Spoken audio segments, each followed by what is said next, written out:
You know, people, years ago, when I first started leaning towards making an album, and I was going to call it Hearts, you know, Hearts. You know why? Because it's different types of love. You got the love of God, you got the love of people, you got the love of friends, you got the love of a husband and a wife, you got the love of a daughter. You got so many different loves. I love this food. You got different types of love. But some love is not good. I talked about this yesterday. Solomon clave to his strange wives in love, and he loved them so much that he'll do anything for them, even go against his own God. You know, if what you love causes you to go against God and his commands, it's not true love. Because if you love God, the fear of God is the beginning of wisdom. So if you want to be wise, you will keep his words. And if you love him, you will keep his words. And his words abide in you, and they'll bear fruit.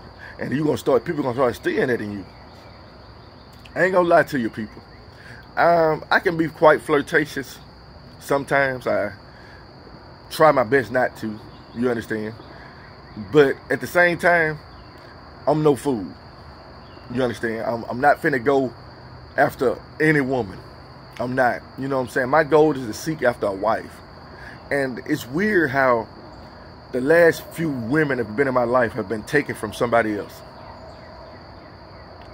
and given to me. I didn't try it. I didn't try to. This happened. It didn't work out, but I didn't try to take nobody from somebody. Because like my saying is like this: if you love somebody, marry them.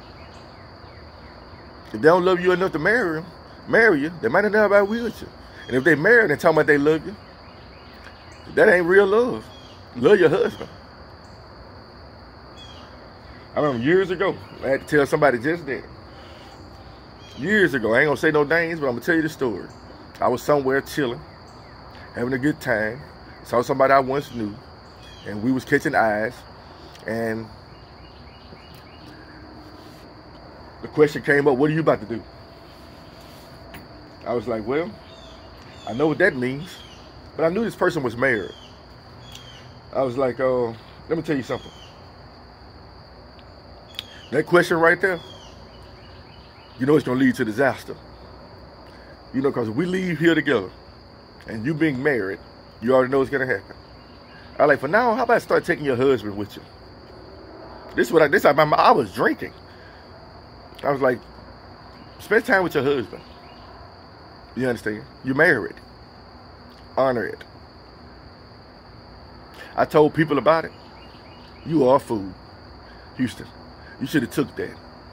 No, I'm not a fool. I understand what the word of God talks about. And years ago, God put something in my mind that has stuck with me to this day. Don't mess with married women. Women, don't mess with married men. I hate to say this, if they're going to leave them, let them leave them and do the process. Then you'll know if they for real. Because people will lie to you. You know, I love you more than I love my wife. I love you more than I love my husband. Now you done took the bait. And they done baited you up. I'm going to leave my husband next week. I'm going to leave my wife next week. Now you got some foolish ones that's going to actually go through with it. And then they're going to realize the grass wasn't greener. Because God ain't going to make it greener. Because you did it deceitfully. You departed from your husband or your wife deceitfully. He's not going to let you go unpunished by this. To show you something. I don't play the radio. But a lot of people never get it. Why can't I find love? You don't even realize what love is all about. A lot of people are giving marital love benefits to people they ain't even married to. And then be like, I just don't know why it ain't working out. Can I tell you why? Because you ain't put God first of all. You ain't trying to get married to him. Both of y'all just using each other for pleasure. And it's causing y'all much pain. And you're like, why is this happening to me? Even with some marriages. Some people don't understand the value of marriage. I ain't gonna lie to you. I'm not perfect, but I understand the value of marriage. I'm no cheater. Once I put that ring on, it's over with. There's a lot of beautiful women out there in this world. And I'm sure there's a lot of handsome men out there. You can't sleep with all of them. Find your one. and sleep with them. And if you got one, I just don't love them the same way I used to. Pray about it. Pray about it. Let God do what he do. Now, one thing, like I said, what God put together, don't let no man put asunder. God knows the hearts of man and woman. He knows who really want to be with somebody, who really don't. And if he see that it's a problem, he'll fix it one way or the other. Because God don't force people to change. He don't. He don't. He forces people to submit. He allows people to submit to him. Before I left my last wife, a few months ago, God put me on my mind to tell her something. Submit to me. I would never submit to you.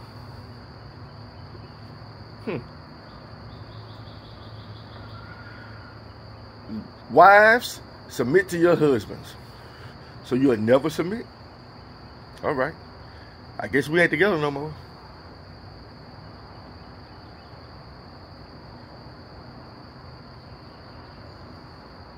Your mouth shows how you really feel.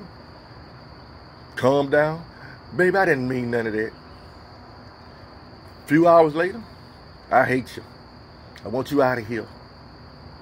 I pray to the Lord that he remove you from my life.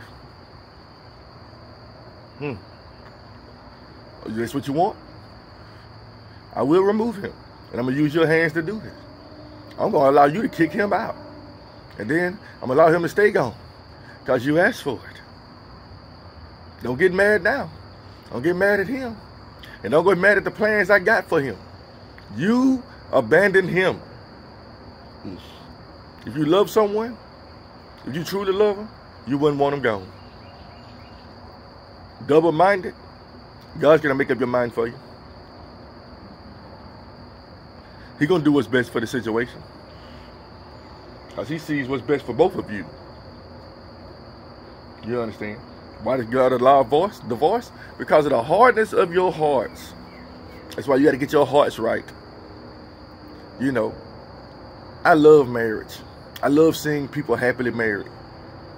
My brother and his wife came over, the one I said that was having marital problems, over the weekend. And I just saw them, and I saw that they fought through it, and they made it through it, and they're doing so much better. And I'm proud of them. You know who else proud of them? The Lord is. I had to tell him. I'm like, you ain't strong. I said, you're stronger than me in that area. You prayed, and it happened. You didn't give up. You understand? You see, everybody got different spiritual gifts. Everybody got different strengths. You understand? And the thing is, that's how you lift each other up. You tell them. And I had to tell them. I had to tell them. I'm happy for you. You understand? A lot of people ain't. A lot of people, you know why misery loves company? People love posting how happy they are on Facebook. Now, this is what I hate to see. Supposedly happily married people encourage divorce. But if they encourage divorce, they can't be happily married.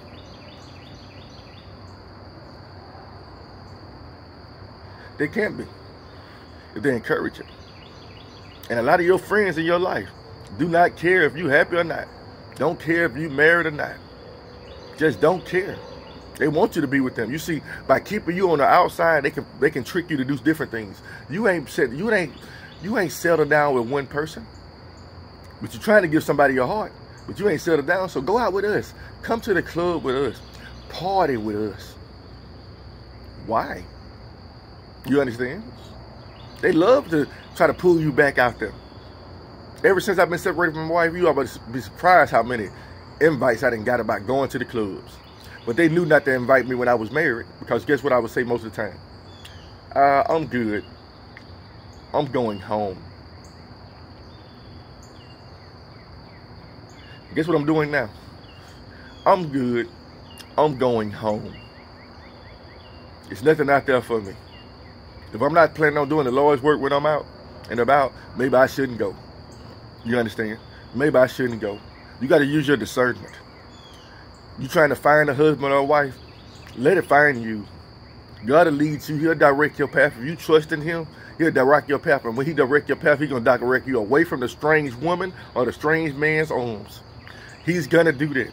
Why? Because you delight in him. Why? Because you trust in his word. Why? Because the fear of the Lord is beginning to understand it. Why? Because you're trying to please the Lord. You're not trying to please people. And he knows this. So he's going to protect you from yourself and others. Don't you like that protection? To call on somebody and he knows what's best for you. And he's going to lead you on the path that's best for you. Not the path that you think is best for you. Because one thing about it, I'm going to tell you straight up, people. I'm a human being. I got lustful eyes. I really do. You know what I'm saying? I don't know too many people alive who don't. You understand? But I learned how to resist. You understand? Everything that's beautiful ain't good. You know what I'm saying? Everything ain't beautiful ain't good. Ain't good for you. You understand? And I had to realize that through trial and error. You know, both of my marriages ended in a separation. And I think my main problem was, it was me too. I'm going to tell you why I'm going to say it's me. My spiritual growth don't stop from no one. It doesn't stop from no one. Yours either. Don't stop growing and go backwards just to have somebody catch up with you. No. Don't do that. God may allow you, just like in the military, he'll allow you to circle around and push them back to the front. He'll keep allowing you to circle around and push them back to the front. But after the run's over, you go your way. After the race is over, you keep going. You keep living your life. You understand? Don't let nobody separate you from Christ. Not a life nor death. Principalities, spiritual wickedness, nothing will separate me from the love of Christ. That's my biggest problem, and I love it. You understand? I love that problem with me. You understand? So yes, my love for God has caused me to lose 2 wives. So be it. You understand? I don't regret it at all. You understand? If you can't go with me, God will drop you off along the way. And that's how you got to look at life, people. Don't stunt your growth trying to wait on another person to catch up. You understand? I watched a movie called War Room. And in the movie War Room, I believe it happens like that a lot of times. But the thing is, the person you're praying for got to be willing to listen. They got to be God-fearing too. They got to hear what you pray when God sends a, like it was like when the husband was planning to cheat on his wife with a woman. And she was praying to the Lord. And the Lord made him get sick at the dinner table. You understand?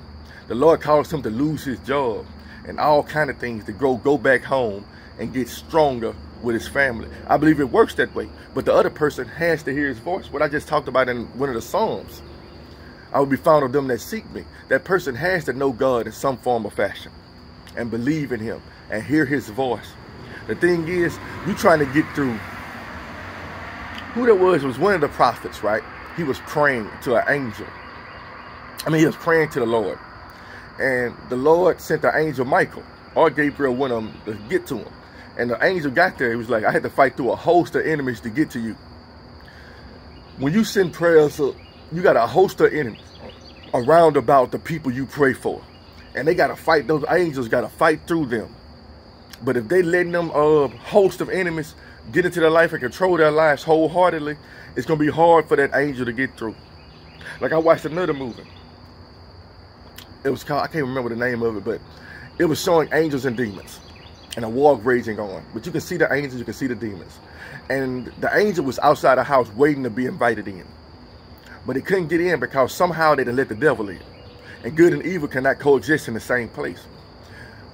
So they had to wait till an opening. Just like with us.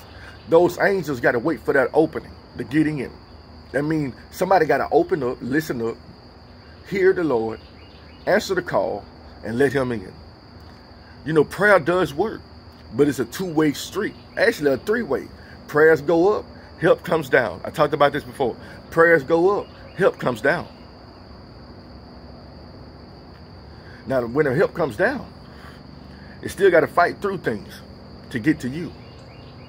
And the thing is, people, I think back about my life, I'll tell you how many people who prayed for me, and the devil was keeping them and people at bay. And then I had to surrender my all to God in order for those angelic beings to come into my life and start working on me.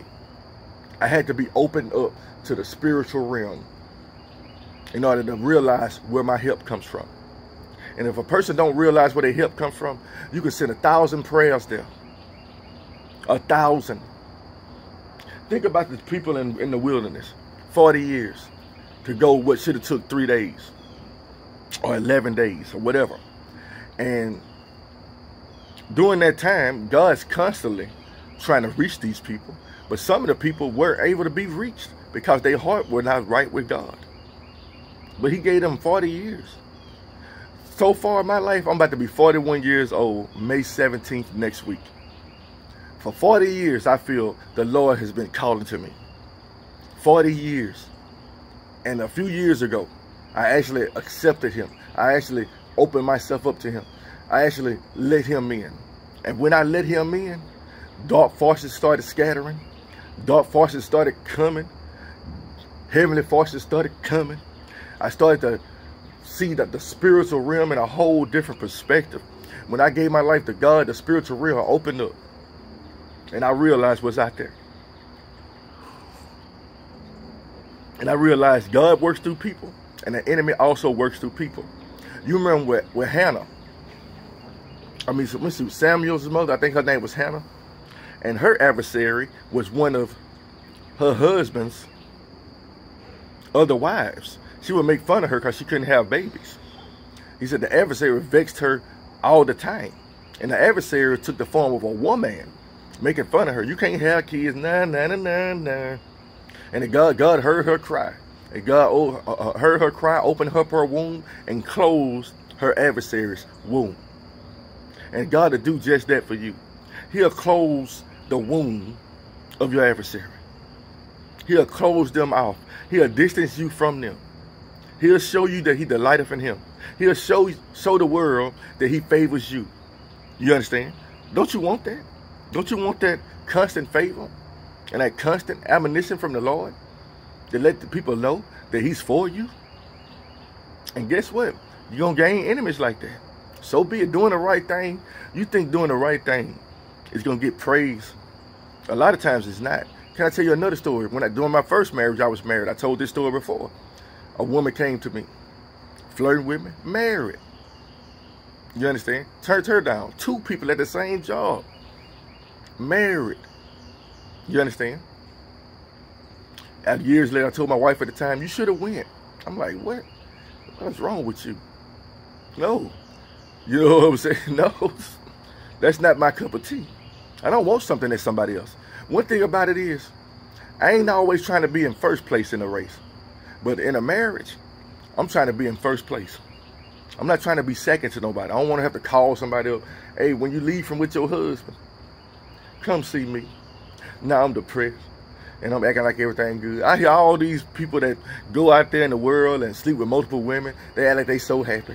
And then about 3 days later, man, this girl getting on my nerves. I'm like, I thought you were happy. You must not be too happy. Recently, it was a guy that worked with me, and I ain't gonna say his name, but I'm gonna tell you his story. Me and another co-worker was riding back from getting fuel for the vehicle. And we was talking to this guy. He was like, man, I'm so happily married, man. My wife, she let me sleep with multiple people. Everybody I bring in, she let me sleep with. She do this, she do that. I was like, man, that's not what marriage is all about. I said, why did you get married if you're gonna do that? Well, she's cool with it. She okay with it. You understand? Fast forward to the future. Come to find out, both of them got a sexually transmitted disease that you can't get rid of. But they were happy.